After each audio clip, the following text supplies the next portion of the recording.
পরিবর্তন বাংলাদেশের পাখিদের জীবনকে করছে বিপর্যস্ত। তাদের আবাসস্থল এবং পরিযানের ধরনে নিয়ে আসছে আমূল পরিবর্তন। আমরা আজকে জানবো বাংলার মাঠে ঘাটে প্রান্তরে খুবই পরিচিত এক পাখি গোবককে নিয়ে।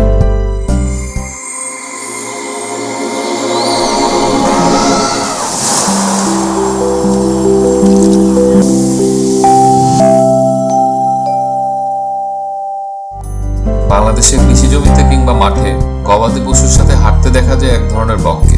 ধবধবে সাদা পালকের এই পাখিকে মানুষ গোবগা বা গোবক নামেই চেনেন। এই নাম থেকেই বোঝা যায় গরু, মহিষ কিংবা গবাদি পশুর সাথে এই পাখির সম্পর্ক কি নিবিড়।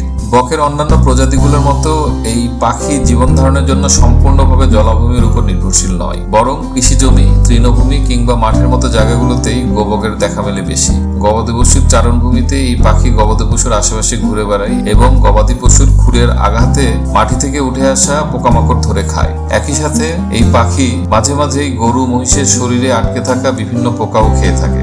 গোবকের খাদ্যাভ্যাস দেখলেই বোঝা যায় এই পাখি নীরবেই আমাদেরকে ভীষণ উপকার করে যাচ্ছে। কৃষি জমিকে এরা ক্ষতিকর কীট পতঙ্গের হাত থেকে রক্ষা করার পাশাপাশি গবাদি পশুকেও এদের আক্রমণ থেকে রক্ষা করে। কিন্তু জলবায়ু পরিবর্তনের ফলে কৃষক ও গবাদি পশুর উপকারী এই বন্ধু পাখিটিও আজ হুমকির মুখে। অনাবৃষ্টি কিংবা অতিবৃষ্টির ফলে প্রকৃতির স্বাভাবিক অবস্থা নষ্ট হচ্ছে, সাথে সাথে গোবকেরও স্বাভাবিক খাদ্যাভ্যাস ও প্রজনন হুমকির মুখে পড়ছে। কমে আসছে এর চারণভূমি।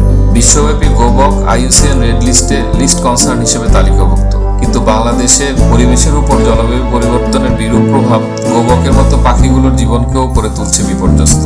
গোবক কেবল একটি বক প্রজাতির পাখি নয়, বরং পরিবেশ এবং জীবনের ভারসাম্যের এক অনন্য নিদর্শন। প্রকৃতির ভারসাম্য রক্ষায় আমরা এখনই সচেষ্ট না হলে আমাদের জীবনও হয়ে উঠবে বিপর্যস্ত।